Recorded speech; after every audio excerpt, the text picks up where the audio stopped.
Salut à tous, j'espère que vous allez bien. On se retrouve aujourd'hui pour une nouvelle vidéo et aujourd'hui on va parler de quoi? On va parler de budget familial, comment gérer un petit peu le budget d'un foyer. Alors c'est un sujet qui a été très souvent abordé, que ce soit sur le groupe Facebook Mieux gérer son budget, que ce soit directement en message privé, etc. J'ai beaucoup de personnes en fait qui viennent me trouver et me demandent en fait quelles sont les stratégies à mettre en place pour pouvoir gérer les finances d'un foyer.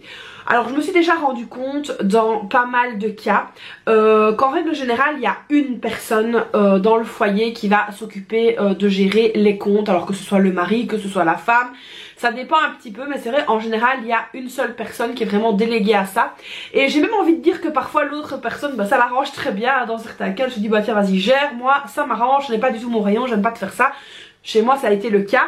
Alors en fin de vidéo je vous expliquerai comment nous on gère, etc. Donc au quotidien le budget, je vous expliquerai ça en fin de vidéo pour vous donner en fait un petit retour d'expérience personnelle, même si je sais que notre cas n'est pas le cas de tout le monde. Donc voilà, au moins comme ça on est clair. Mais là je vais vous donner un petit peu les meilleures stratégies donc à mettre en place pour pouvoir bien gérer le budget d'un foyer. Alors là, toute première chose, qu'est-ce que c'est? Évidemment, ça va être de définir le budget du foyer, que ce soit les revenus et les dépenses. Alors, quand on va faire ça, on va venir vraiment noter tout ce que tout le monde a en fait. Donc, si par exemple, je ne sais pas moi, votre mari s'est acheté une voiture, que c'était la voiture de ses rêves et qu'il la paye, il faut aussi savoir combien il paye, etc. C'est vraiment très important. Pour moi, la base de la gestion budgétaire d'un foyer, ça va être basé sur la communication. Et ça, c'est vraiment hyper important. Alors, bon, je sais qu'il y a des familles où on cache ses fiches de paye, etc. Bon, ça, après, c'est libre à chacun. Mais pour moi, pour que la gestion budgétaire familiale roule et soit vraiment complètement homogène, etc. et que ça se passe super bien, qu'il n'y ait pas de problème d'argent entre guillemets dans le couple, c'est vraiment une base de communication. Donc pour moi la toute première chose, ça va être de définir donc le budget du foyer, les revenus, les dépenses, voir un petit peu ce que chacun gagne, ce que chacun est capable de payer. C'est sûr que si un des deux membres du foyer touche 1300 € et que l'autre va toucher 3005, on ne sera pas du tout sur la même proportionnalité au niveau des dépenses et donc forcément à un moment donné, il y en a un des deux qui va se sentir lésé et ça c'est pas du tout le but. Donc ici on va vraiment commencer par ça, par lister en fait les revenus et les dépenses de chaque membre du foyer. En tout cas ici pour les adultes, pas pour les enfants évidemment, même si pour les enfants il va y avoir donc encore un autre rapport qui va être avec les allocations familiales, mais bon ça c'est vraiment un autre sujet. Alors ensuite la deuxième chose, on va faire le tri dans les dépenses. Est-ce que ce sont des dépenses familiales, donc qui touchent vraiment à la famille, au foyer, etc.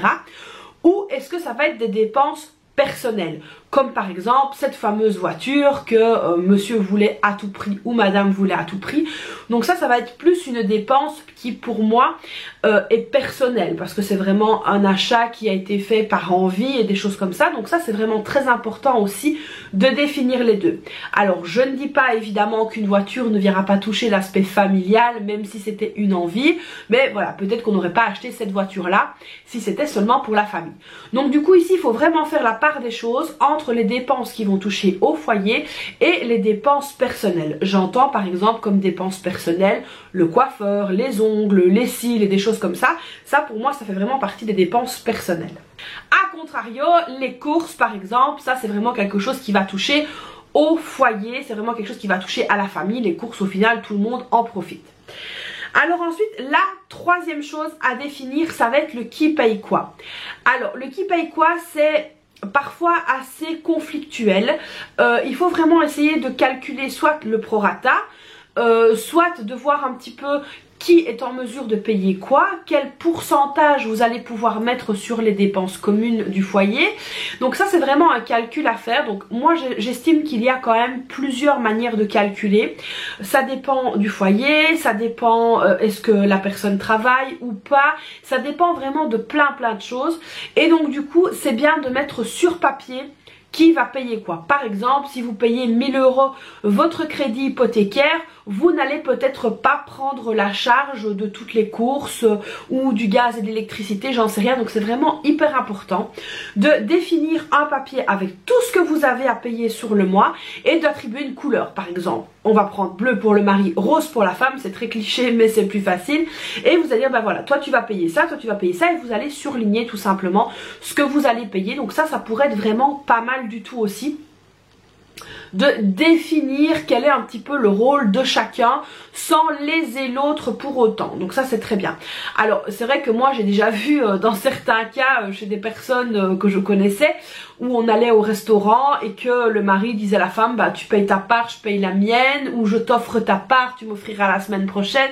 Bon, moi je ne suis pas du tout de cette école là, donc quand je vous expliquerai comment nous on fonctionne, on n'est pas du tout comme ça.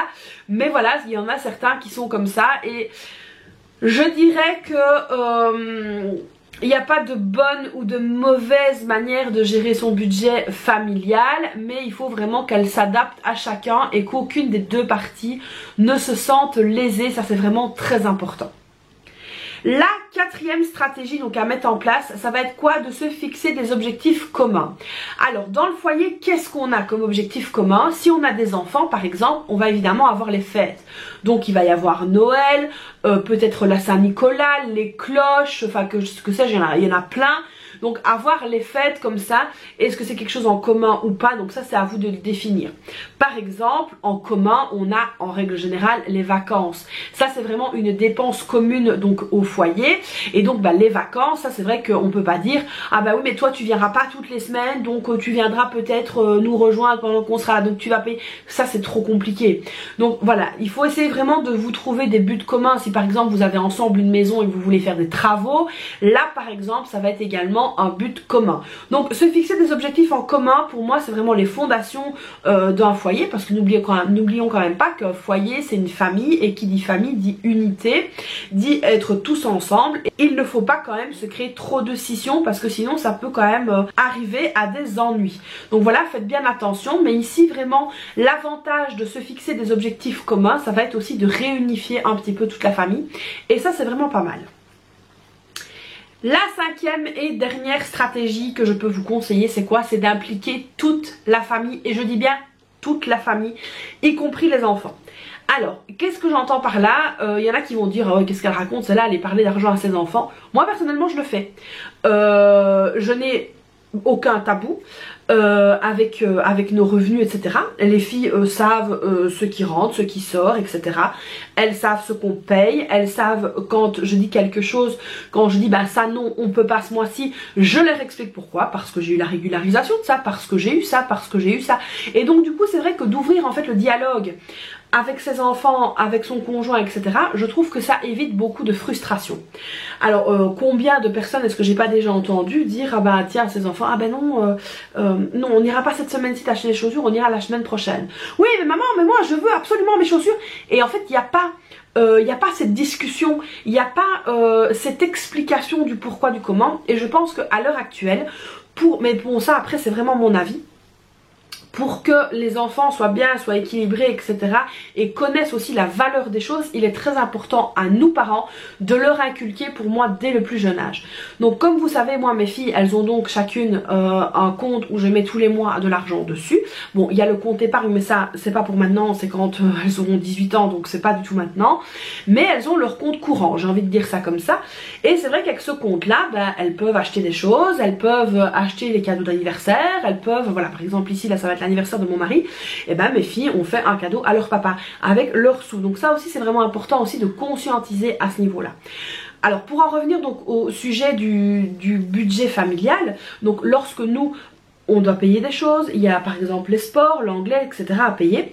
Ben, lorsqu'on paye ça, c'est vrai qu'il y a des fois, ben, je me vois dans l'obligation de refuser certains achats pour mes filles à l'instant T où elles me le demandent. Et donc je leur explique qu'on ne peut pas tout faire.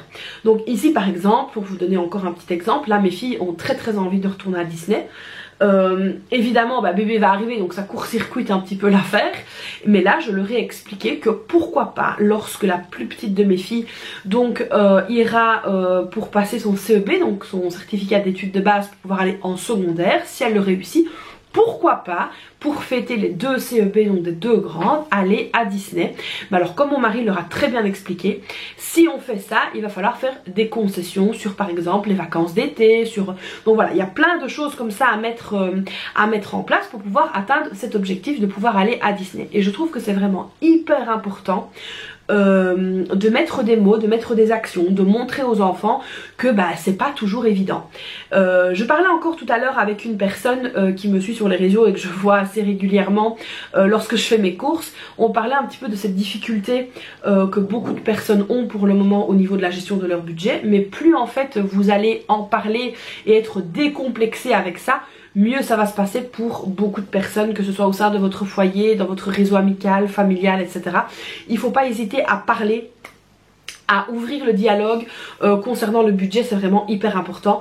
De même pour les enfants, moi je trouve que c'est vraiment notre rôle à nous en tant que parents de commencer à leur expliquer pour que dans la vie ils se débrouillent mieux, qu'ils voient que papa et maman ou papa ou maman ont toujours géré leur budget, ont toujours regardé où leur moindre centime partait. Je trouve que c'est hyper important. Alors vous allez peut-être me trouver dur pour certaines choses, mais je vais encore vous donner un exemple de ce week-end. On est parti donc faire des courses. Et alors ce qu'il faut savoir, c'est que moi j'ai toujours à boire dans la voiture. Depuis en plus que je suis enceinte, là c'est vraiment un truc que je n'oublie pas. Et on est donc dans le magasin. Et ma fille arrivée à la caisse me dit « Oh maman, j'ai soif !» Et donc là elle se dirige pour prendre une bouteille d'eau. Et je lui dis non. Bah non, il y en a dans la voiture. Oui mais j'ai soif maintenant. Bah non, tu attendras 2 minutes qu'on finisse de scanner les courses et d'aller dans la voiture. Alors de là je lui ai expliqué que je dis regarde, la bouteille d'eau là elle était à 1 € et quelques, or que celle que j'ai dans la voiture elle me coûtait 40 centimes. Donc j'ai dit tu vois, je dis la différence entre les deux, je dis voilà c'est pas beaucoup, c'est 60 centimes, mais en attendant il y en a dans la voiture donc on boit ce qu'il y a dans la voiture. Donc en fait elle a très bien compris et donc du coup là je l'ai conscientisé, je lui ai vraiment expliqué la différence. Alors vous allez me dire 60 centimes c'est rien du tout, quelle radine elle aurait pu l'acheter à sa fille, mais en fait c'est pour le principe de se dire tiens, quand je sors, je dois prendre avec moi quelque chose à boire, ça évite de faire des dépenses comme ça inappropriées. Et c'est vraiment hyper important aussi donc d'inculquer ça à nos enfants. Donc moi je trouve ça vraiment très important. Pour en revenir donc à la gestion de budget d'un foyer, comment est-ce qu'on fait? Donc vous avez très bien compris, je pense depuis le nombre d'années que je partage mon budget sur les réseaux sociaux, que c'est moi qui suis en charge du paiement des factures, de la gestion de budget, etc. Maintenant ce que j'ai fait moi personnellement, c'est que même si c'est moi qui gère les factures, la gestion, le classement, machin et tout ça, mon mari est donc lui conscientisé à cette gestion. Donc le classement des papiers, etc. D'ailleurs je vous ferai une vidéo là-dessus très prochainement, est fait de manière à ce que tout le monde puisse s'y retrouver dans les papiers, aussi bien mes filles que mon mari. Donc on a une gestion qui est simplifiée au niveau de la gestion du classement des factures, de l'organisation, etc. Maintenant c'est moi qui fais les paiements, c'est moi qui dis tiens ce mois-ci on peut, ce mois-ci on peut pas. C'est vraiment moi qui m'occupe de ça. Au niveau des comptes bancaires, on a donc un compte commun et tout part en fait de ce compte-là. On a évidemment les comptes Sumeria, machin, je vous ai déjà fait une vidéo sur mes comptes bancaires, je vais vous la remettre dans le petit juste ici. Mais c'est vrai que en règle générale, on a toujours mis tout en commun, on n'a jamais fait ton compte, mon compte, notre compte, on a toujours fait un compte commun.